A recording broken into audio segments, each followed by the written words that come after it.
Hello, this is Lynn Fraser with the Radical Recovery Summit 2023. I am so delighted again to be speaking with Dr. Gabor Maté. This time we're talking about the myth of normal, trauma, illness, and healing in a toxic culture. His new book is on the bestseller lists everywhere for good reason. He's asking us to see the truth of our toxic culture without falling into despair, to acknowledge the struggle at the same time as we cultivate agency through personal healing and collective action. What kind of world do we want to live in? And what kind of world does Gabor live in? That's the question we're exploring in our talk. Well, I really appreciate you meeting with me. I know how busy you've been, and what a journey it's been for you with the myth of normal. Yeah, it's quite remarkable. Yeah. So what are your highlights of the interviews you've been doing and the work you've been doing around that over the last year? It's been so long, that book has dominated so much of my attention for the last 10 years, and I've been through such difficulties and challenges to getting it done. And so just to get it out was fantastic. And, look, it's been on the Canadian bestsellers list since it's appeared. It's just the number one best-selling Canadian book now. It's on the New York Times bestsellers list, and it's just it's been published in 30 countries. So, That's wonderful. so the whole thing is just a big thrill. But in the process, I got myself very depleted. I took on too much travel, too much speaking. I could barely even speak for a while, and and of course, I over-identified with the book, and that really told on my relationship with Ray. So we've had to work our way back. That's why. So it's been exhilarating and depleting at the same time, So, so the thing is, to be more aware of staying grounded and not identifying with the book and how it's doing, and all the activities around it. So it's another learning curve, I know even reading the book is difficult. Yeah. The circumstances that you're talking about are really hard. And I know at the beginning when I was reading about Indigenous people in Saskatoon and the study there, I grew up about 60 miles north of there. Yeah. And so that was kind of the big city for me. Yeah. And very familiar with a lot of the conditions with Indigenous people, certainly where I lived and in Saskatoon. And it hasn't seemed to have changed. Some things have changed, but the racism is still so extreme. And so one of the things that I wanted to kind of talk about a little bit is how you maintain. You have a quote in your book, you talk about optimism and hope and the soul.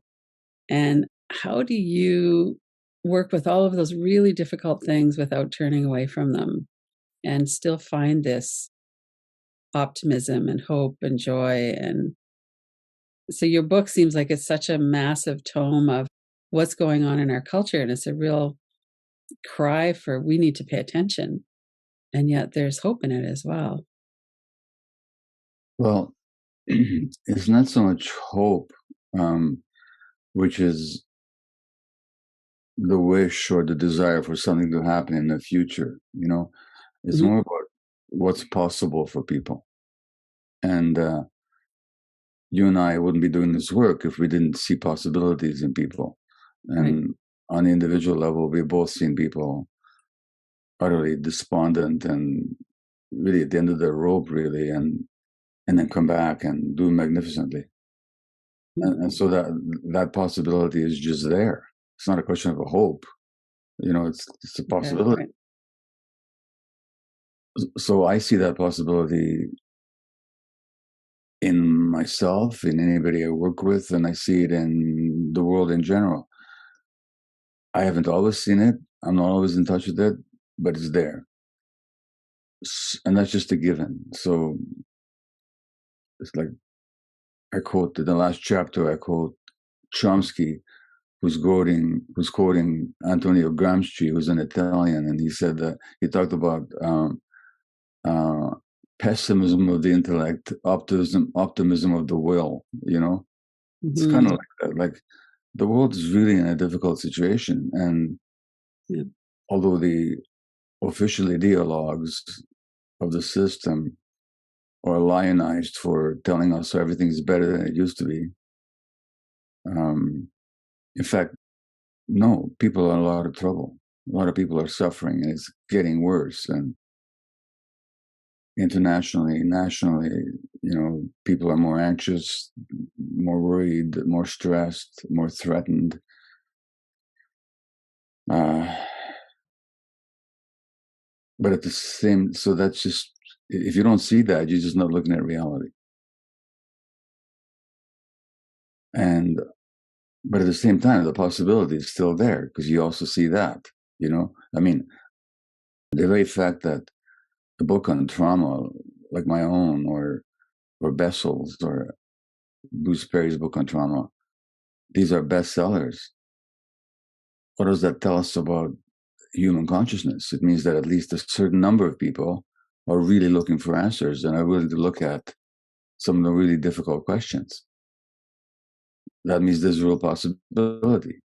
And just as an individual level, a health crisis or an addiction or a mental health challenge can serve as a wake-up call. Well, the same thing is true on a social level.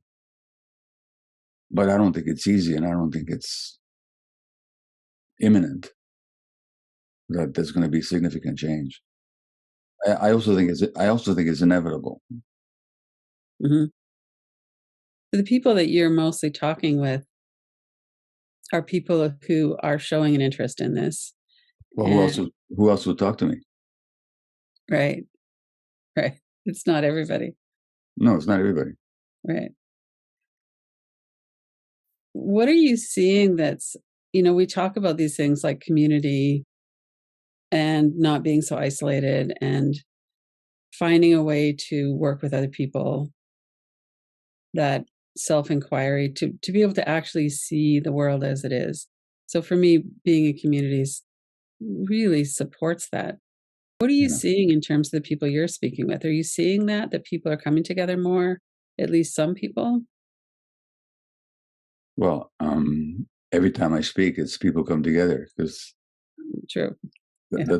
that's what's going on. So Right. whether I speak to 1,000 people, which I've done several times in the fall, or whether I speak to 200 people, it's not only just that people come together, it's also that people themselves are in their lives coming together, like their organizations or institutions or groups or self-help groups or book clubs online, or so that the essence of it is that we're social creatures and people are recognizing that. And the COVID pandemic, whatever else you can say about it, has certainly taught us the importance of human connection. Now, why we needed that to be taught to us in such a dramatic fashion, that's another question. But it certainly highlighted the importance of connection and community and contact, collaboration. And I think that's a lesson a lot of people have learned because they suffered so much being isolated. Yeah, there seems to be a sense that as much as people are trying to get back to normal, so-called, that also people are going, actually, that wasn't really what I wanted. No. So one of the things you talked about years ago was how you had a call to write books. Yeah. To be in this kind of position that you're in now, and you followed that call. Yeah. And that's inspiring because you could have just kept on doing what you're doing and then retired as a doctor and went golfing or something. And oh God, the golf. I'm not putting anybody else down, but I couldn't imagine for a second standing there on a golf course trying to fit a small ball into a hole. Like, what for? Anyway, not my idea of a good time. But I can. By the way, I can also see that for some people, it's it's really grounding, and it evokes real sense of presence. You have to really be focused and be present, and it's true. So I can see why people love it, but just not for me. Not for you. So we all have that call, so one of the questions I raise in this book is, what are you not saying yes to in your life? Like, what is in you that, I quote Hans Selye, or Janos Selye, the great Hungarian-Canadian stress researcher. And he said that what is in us must out. He said that if we all have this thing that nature wants us to express, and if we don't say yes to that, he says, become hopelessly hemmed in by frustration. So when people are frustrated, I sometimes say to them, well, that's a good thing, because there's something in you that wants out. There's something in you that wants to be expressed, manifested, acted upon. Pay attention. If that wasn't in you, you wouldn't be frustrated. When I look back on my own diaries that I kept in my 40s very fitfully and intermittently, because my ADD brain would never stick to anything long enough, but I would talk about how frustrated I was and how I sensed that there was some potential in me that I hadn't fulfilled yet. I didn't know what that was. And at that time, I only experienced that as negative. I'm so frustrated. In retrospect, good for you. Good for you that you recognize your frustration, because it meant there was something in you that wanted to be expressed. So I say to people, if you got that kind of frustration, good.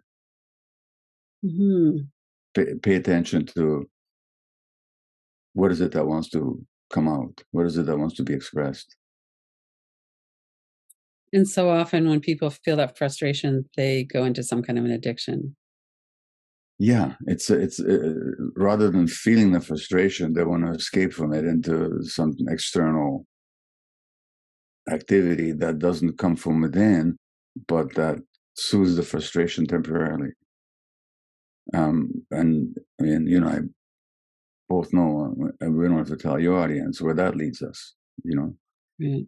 That kind of escape, that kind of attempt to escape the frustration, simply invites a lot more frustration in the end. But I'm saying, face your frustration. If there's frustration in you, what are you frustrated about? It's some need that isn't being met or expressed. So check in with what that need is.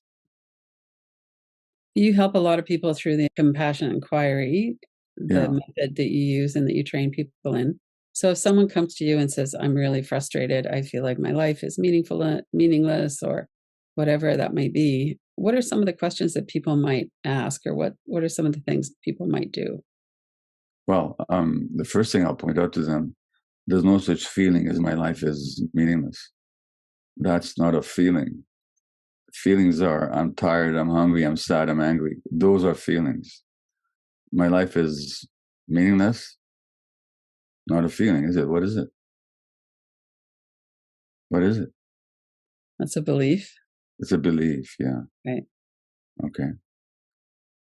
Now we can examine your belief, but not confuse it with a feeling. And then the next question would be, well, what is it about your life that you find lacks meaning? And who is experiencing that? I mean, even when somebody says, my life is meaningless, who's the I that's saying that? So that I, you'll find, if you pursue this inquiry, is the true self that wants to find its real expression in life. Right. So it's a damn good thing that you have that belief, because it's going to lead you to inquire, well, who is it here that really wants to be expressed? So to say that my life is meaningless is a very meaningful statement, but it's not a feeling, and it's an important distinction to make, because beliefs you can examine, feelings we just accept. So frustration, anger, sadness. Yeah, those are feelings. Feelings. Right. Yeah, that my life is meaningless, not a feeling.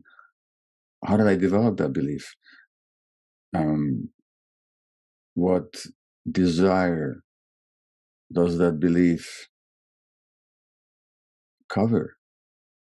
These are good questions. So from the point of view of compassionate inquiry, all this is great material for inquiry. And the essence of it is that the answers are always within people themselves. Right. Everybody's got the answers. Ask the right questions, the answers will emerge. So when people are dealing with the kind of pressures that we're under right now, and I'm particularly thinking of young people, I have grandchildren and people that are in their teens, 20s, 30s. It's such an intensely messed up world that they're living in.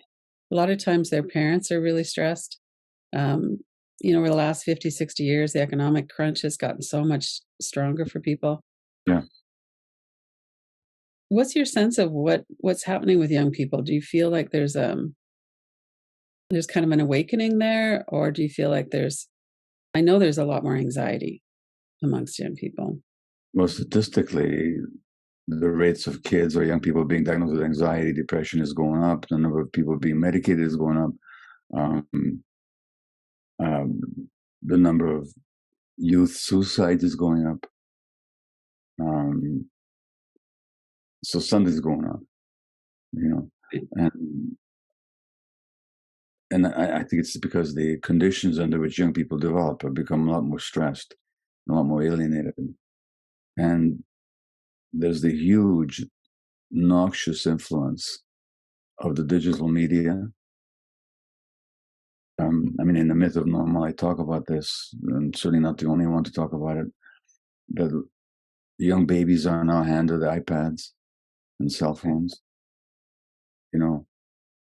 which actually fries the healthy development of the brain. Circuits of insight and presence and focus and attention don't develop well when kids are hooked into digital media. There's the whole very deliberate and very conscious and very astute corporate assault on children's brains, trying to get them to addicted to junk foods and to junk television and to junk toys and to junk digital media. Very deliberate. It's very targeted. Mm-hmm. They call it neuromarketing. They're targeting the nervous system of the infant and the young child and youth. And all this means less human contact. Right. So people's actual needs for human connection is being constantly frustrated from an early age on. No wonder. And then there's the whole pop culture phenomenon, which is so addictive. And it's so... there's a lot of creativity in pop culture, a lot of incredible, talented people. But it's all marketed and controlled. And these influencers who are 8 or 9 or 10 or 11 or 15 or 18 years old, and they have millions of followers. Right. See, I have an Instagram account, and honest to God, I never go on Instagram myself. I don't follow it. I don't even know how to even log into it. Mm-hmm. But every once in a while, I do an Instagram live with my daughter, Right. Yeah. So, or with other people, it's a platform, right? Now, so it turns out it's a big deal because I now have 1 million followers on Instagram. Right. And that's good. Then there's Justin Bieber, who's got 120 million followers on Instagram. So talk about, I'm not even a small potato, like a small seedling, and that in itself, but what are they following? Mm-hmm. They're following the emotional ups and downs and latest pop culture offerings and personal gossip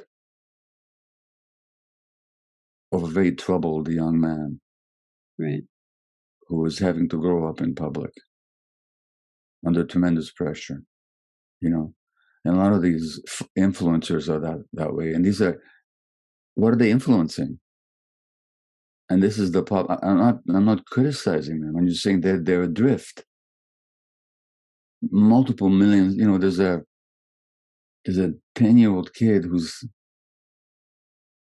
TikTok videos have been downloaded 30 billion times. And it's all about lousy toys. Now, these are the influences that our kids are facing. How does that prepare them for a functional life? Right. No wonder they feel isolated and adrift. Mm-hmm. So, and you mentioned the stress of the parents. The stress are hardly even present for a lot of kids as the emotionally available adult nurturers. Right. So this is a toxic culture. It actually poisons people. And so it's almost like anybody who wants to become truly themselves or parent their children in a healthy way, they have to go against the culture. Right. Rather than take align themselves out of it somehow. Take themselves out of it rather than align with it. Right.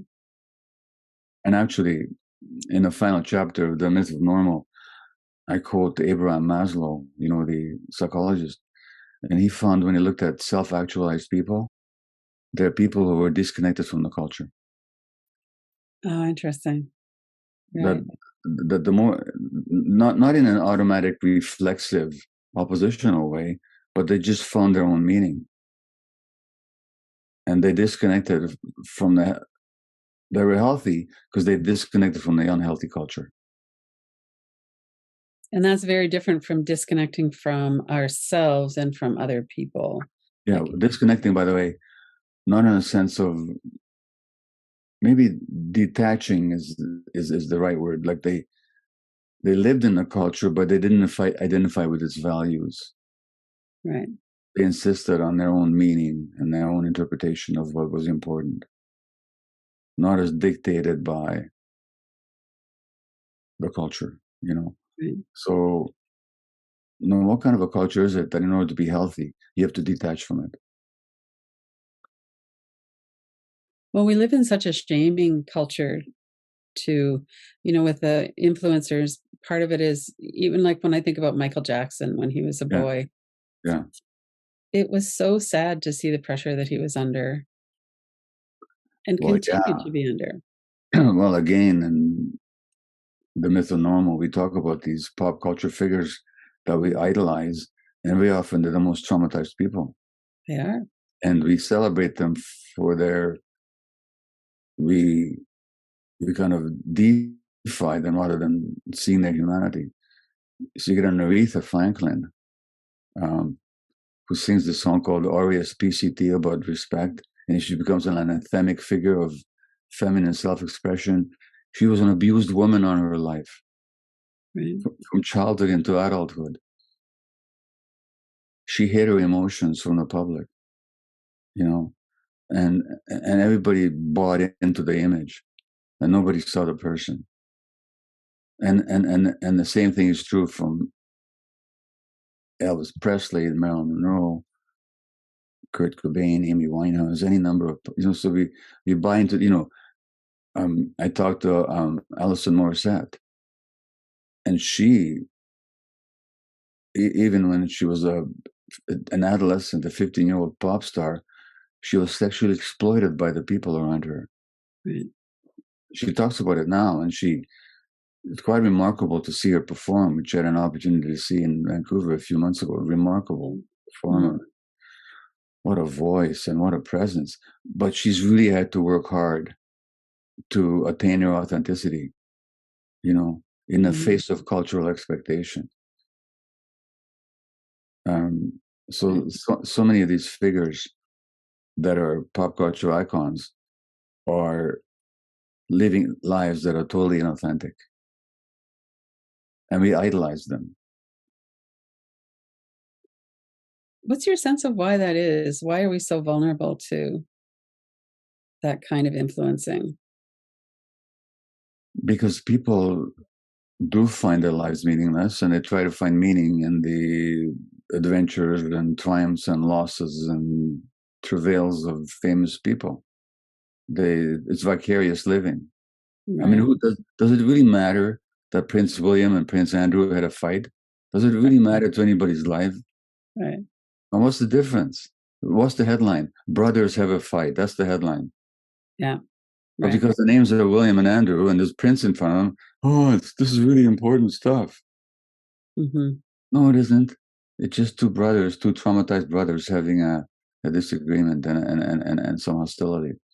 What's more natural than that? Mm-hmm. But people live their lives vicariously through the experiences of these celebrities. So we get the ups and downs, the emotions, the feeling of being alive, but it's Without secondary through other people's lives, to other people's lives. Right. which is, I mean, talk about addictive. Yeah. Yeah. I mean, you go to One the of the kind supermarket. You go to the supermarket. I mean, you go to the Safeway in my neighborhood. Mhm. At the checkout counter, there's all these magazines. Who slept with who is no longer sleeping with who's pregnant, and there's all these names, Jen and Harry, or Jen and Joe announced their new child. Who the heck are Jen and Joe? I don't know who these people are, but to some people, they are somebody, and it really matters that they're having a baby. And what if the headline was, human couple have baby? Okay, that was who'd buy the magazine, Right. Yeah. So, but that it's a very addictive meaninglessness, because I get to vicariously have excitement when in my own life I haven't found the life. Right. And one of the things that I see with people who are socially isolated and people who have a long experience of being hurt by other people is that sometimes real relationships, actual human relationships, are too scary or too hard. Yeah. And so, like, I used to watch this Canadian TV show, Heartland. It's about a ranching family. It's near where I lived in Southern Alberta. It's a beautiful story. Oh, wow. And I would have my Sunday dinner while they were having their Sunday dinner and feel like I was included. And so it was very nourishing to the nervous system, even though it's not my family. But I also didn't have to, my mama lived on a ranch. And so I know that kind of culture. And that was not a nourishing family to be in, actually. But once it's removed like that, we get some kind of a hit in our nervous system. Well, especially if something is, if a piece of art or a film, a play, a book is well done and it represents some authenticity, then that's great. We can actually learn from it, and grow from it and get some insight from it. But so much of what's out there is not like that at all. It's not like that at all. No. Like if you take the most popular TV shows, like one of the best-selling books right now is by Matthew Perry, who's part Canadian actually, and I know that because my book has been competing with his on the bestsellers list. Oh, right. I'm finally ahead of him this week in Canada, but he was sorry at the top for a whole number of weeks. But what's the book about? This guy was this is the biggest TV show ever, Friends, Yeah. But it was totally phony. Yeah. There was no real relationships in that film, in that TV series. It was all fantasy. Yeah. And so now this actor who's been through his own addictions and his own stuff, and now if the same book had been written by somebody whose name wasn't Matthew Perry, who wasn't nobody would be reading it. Right. Or at least very few would be reading it, comparatively speaking. Mm-hmm. So it's the image that people identify with, and the image was a completely false one to start with, Now, it's always interesting for people to find out what's the reality behind the image. Mm-hmm. And I haven't read the book, and maybe the book is very honest that way, and probably in some ways it is. Yeah, I haven't read it either. Yeah. But nevertheless, the celebrity culture, or the celebrities somehow represent on a large screen aspects of ourselves and that we're not in touch with, you know. Why aren't we in touch? Why are we so hung up on what celebrities do or don't do? What's the answer to that? Well, that goes back to what I call a toxic culture, is that this society really drains meaning and connection and value out of people's lives, genuine value. And that's what the struggle is to find it for ourselves. Right. Are you happy with your life right now? Yes, I'm happy. I always hesitate to use the word happy because it's such an evanescent state, you know? Mm-hmm. Am I satisfied? Yes, I am. You know, a lot of issues that I've been struggling with or worried about over the years, I see them resolving around me.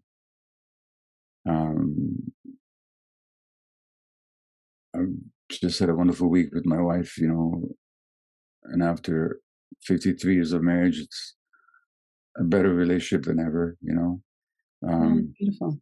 I've written this book of mine that was such a struggle to write, and it's doing well out there.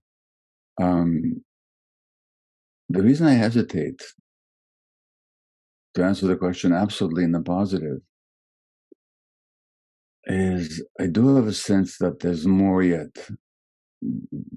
Not that I haven't done in a sense of doing, but discovered, you know, that there's more. And I don't mean more in the sense of more attainment or more achievement. Um, although, of course, the ego never has enough of that. I mean, just never, you know. That's the nature of the ego. It is, yeah. But I'm not coming from there. It's this really has to do with spirituality and finding a deeper ground. You know, there's more. There's more for me to travel on that one. You know, and in the absence of that, I hesitate to say yes. I'm really happy. You know, I'm far from the state of. Actually, I don't know how far I am. Who knows how far I am? You know, I'm not at that state of equanimity where I can say, yeah, I'm really here. You know, I can't say that I am. So that's the answer. So it would be accurate to say there's less frustration because you are kind of giving birth to a lot of the things that you might have been kind of holding in before. I'm curious why these questions about me. I'll answer you, but I'm just curious what that's about for you. Oh, I'm just curious. I find it fascinating to see how people actually operationalize what we know, especially Okay. about trauma. Okay. And so I think that's part of it, is just to, a lot of people probably have a lot of ideas about you and who you are. And a lot of people are probably going, well, he's really got it made. He's the best-selling author. He's got this great Wisdom of Trauma movie. He's really doing this. And you do such interesting work. You know, the program you did with Dick Schwartz and on Sound Street, all of that is so interesting. So to me, it looks like your life is really fascinating. And yet I also know that during the time you were writing Myth of Normal, it was really difficult. Yeah. And so just to give people more of a sense of who you are, that's the reason that I asked. Okay, got it. Thank you. What was the question again? Well, just it seems to me that you probably don't have as much frustration. Like, when you were talking about, there was something in me about writing. Any frustration I have right now is purely generated by my ego. Okay. Okay. There's no. I'm a very fortunate little cookie. Really, the way this cookie has crumbled has been really fortunate. You know. I mean, look, here I am, 79.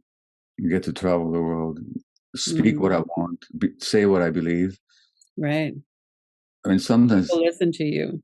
I mean, sometimes I laugh. I talk with Dick Schwartz or Bessel or, Peter Levine or, any of these people, and Gordon Neufeld, my friend, the psychologist. And I say, my God, we get up in front of a bunch of people, we say the most obvious things, and everybody stands up and gives you standing ovations. What a genius, All we're saying is, and this is what's so funny, all we're saying is, Lynn, and I think that's all you ever say as well, or Scott or anybody else, is when you treat people well, they're going to be okay. And if you don't, they're not going to be okay. It's true. And then everybody stands up and says, what a genius, like we say the most, so to say the truth, to actually have the luxury of speaking your truth and having people pay attention, mm-hmm. and pay respect, it's incredible good fortune. Right. Now, every one of the names that I've mentioned, including yourself and including myself, where we can give ourselves some credit is we've done the work to arrive at those truths and to have some capacity to express it. But we didn't create the truths. We're just saying the obvious. We're saying what's actually true. We're saying what's always been said. Very fortunate position to be in. A lot of people in this society don't believe they can afford to speak the truth or to even feel it, because it puts them at odds with their circumstances. So I'm just very fortunate that way,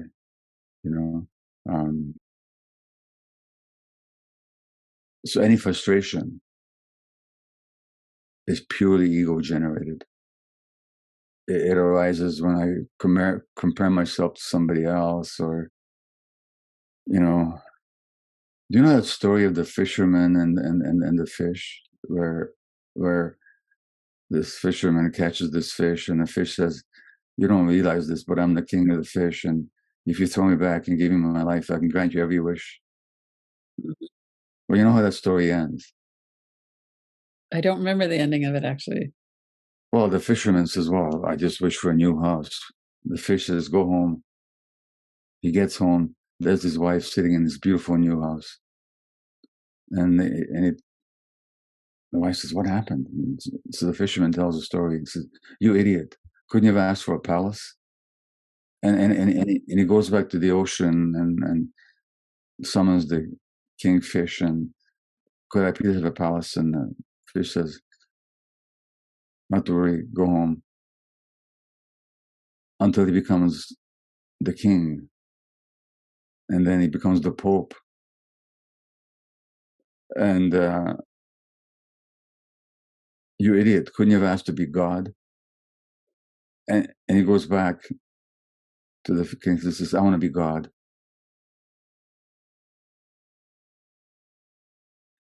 And then he goes home, and there's his wife sitting in her old, broken down little house.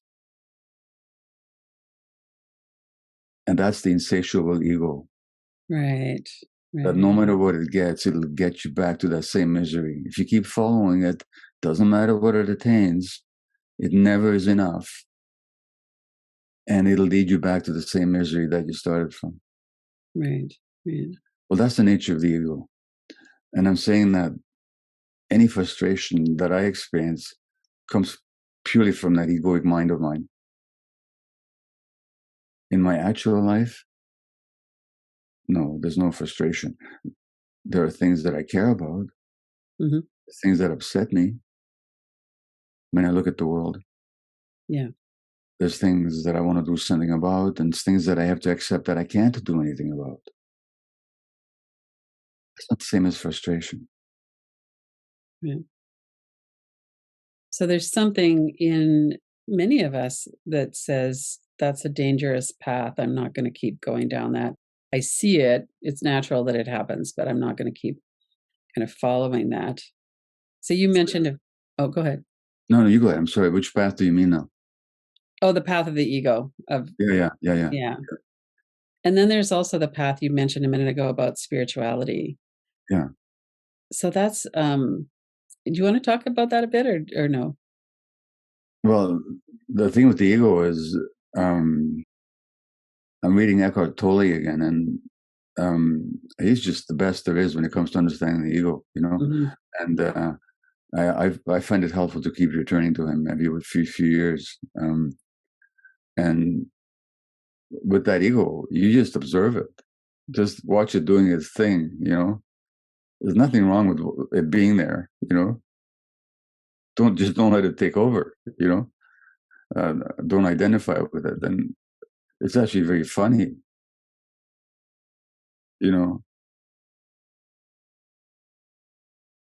I mean, think Some about of it. the ways So, it takes us. Yeah. so, so, so not tomorrow, but a week from now, the myth of normal is going to return to the New York Times bestsellers list. I know this in advance. So it'll be number 12. Okay. The ego says, why can't it be number one?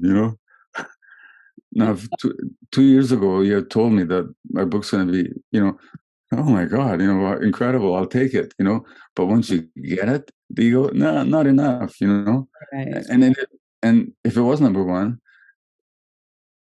you know what the ego would say? Why can't it stay there forever? Yeah. Why can't I be God? And which Right.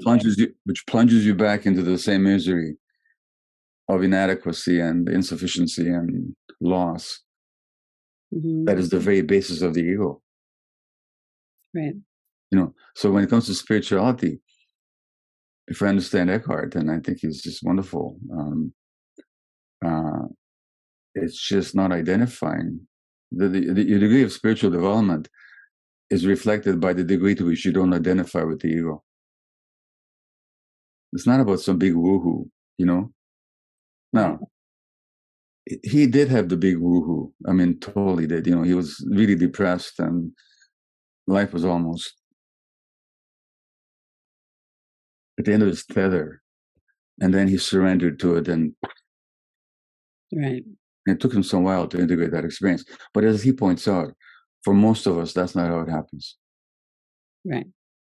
You It's know, more gradual. Yeah. it's more gradual. And I've had some glimpses when I worked with psychedelics, but that's the closest I come to the big woohoo is, you know, now I know people who had that experience without psychedelics, my wife being amongst them.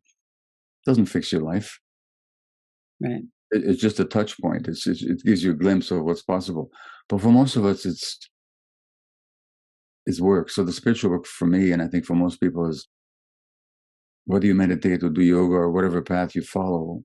Ultimately, it's to what degree do you disidentify from the ego. And so that's the spiritual work. And I think it's essential. I mean, at least for me, it's essential. Because that egoic life just is a source of misery. So to develop the capacity to witness The that capacity. movement in the mind and in our nervous system and Yeah, then fall into including it. including the desperation to escape into addiction. Hmm.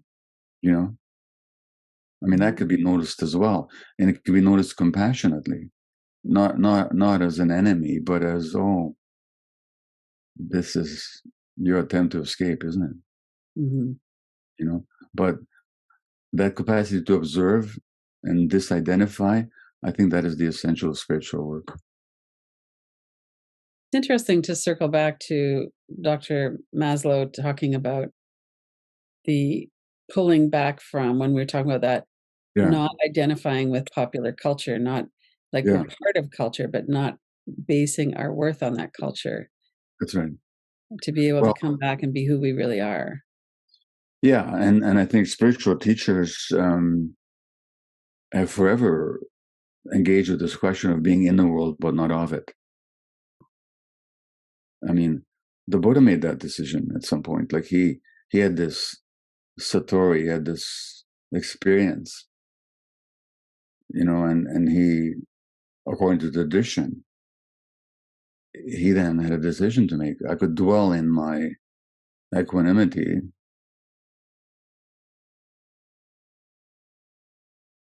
or I could bring that into the world and engage with the world and teach others and so on, you know. So he made a decision to be in the world and not of it. And that's really the decision that we all face. Mm-hmm. Not at least until the world is so evolved that we can be in it and of it at the same time. I don't know if we'll ever get there. My meditation teacher used to say the greatest gift you can give the world is a peaceful mind. Yeah. And not to be sitting peacefully in meditation when there's stuff going on that you need to be engaged with either. You know, most of us don't meditate at the level that we can, you know, bless the world through our meditation. Most of us have to use action as well. Yeah. But it's yeah, and you know, and the Bhagavad Gita talks about the karma of action. There's the yoga karma, there's the meditation karma, and the karma of action, you know, which means being engaged. Mm-hmm. So what's next for you? What's your sense of what you're going to be doing over the next year or so? Well, so I get a lot, you know, I mean, there's a lot of invitations that I have internationally to go and talk, which is quite remarkable, and I look forward to some of that. I have another book to write. My son, Daniel, with whom I wrote The Myth of Normal. Then our next book is called Hello Again, A Fresh Start for Adult Children and Their Parents, which is a workshop that we do together and have done. We'll have a podcast about it coming up soon. Oh, good. And it's about adult kids and their parents. And this workshop, we've done it the whole times now in New York and Vancouver, and online. And it's adult kids and their parents really do find it inspiring and transformative, because we carry so many issues into adulthood that get in the way of our relationship with our adult parents, or our parents have so many issues with us. And so a lot of people find that workshop very powerful. And so that's the next book we're going to write. So I'll be traveling, speaking, taking care of myself, writing the new book. And then, you know, the one thing, and maybe you and I have both found out by the time we get to be at the stage we're at, is that life will always bring something for us to, even if, never mind all the planning and all the ideas that we have, life itself will bring its own. It's going to bring something. Yeah. It's going to bring its own menu for us to digest, you know. And the question is, can we be prepared to do that, to face whatever may come up, you know? Yeah, I find that too. I'm going to be 70 in a couple of months. Oh, and still wet behind the ears, are you? Well, I feel a lot more adult than I ever did when I think I was about 50 when I started to think, well, maybe I'm an adult now. It took a while. Yeah. Yeah. So how's that for you then? It's good. I'm realizing though that I have to, like, I have the great blessing of a lot of interesting work. Yeah. And I can't work as much as I do. So this last year I've really been looking into what is it I can do that I can be of benefit in the world, but that I really enjoy. What can I cut? Some things I have to cut back on. So I've been really working on that. Pardon me for asking, but is your body saying no? Yeah. Have you read that book of mine? I have. Yeah. Well, you and better I keep that top of mind, you know. Yeah, you better keep. Well, listen. At the Myth of Normal, there's a chapter called "Before the Body Says No." Right. You might want to engage that's a set of exercises you actually might want to do. I actually have done that. In October, November, when the book first came out, I was working with a weekly class that I do with your book, and that was one of the exercises that I did with the group, but also that I've been doing with myself as well. And how do you find it? Good. Yeah, it's clarifying. Yeah, that we need to really sit with. And I gotta do it too, because as I was telling you, I really got myself depleted with all this travel and speaking. I lost my voice. I was coughing, and my relationship with my wife suffered, you know? Right. Because I wasn't saying no. Right. Here I'm teaching people to say no, and I wasn't, so that's so important. It is. It is. One of the things that people often say when they talk to me about you is that you're really authentic and really honest. So you don't try to pretend that everything's okay. You really work with, this is actually how it is. These are the things that I'm working with. Yeah. And that's part of what I admire about you, is that you're honest. Well, thank you. It's a lot easier to be this way than to try and pretend anything, by the way. That's true. But you also have to have enough stability in your own sense of worth that Yeah. you can handle the shaming that somebody might deliver when you're honest. You know what it is? It's like Eckhart says, the ego is not personal. Mm. Why should I be ashamed? I'm a human being, So Mm.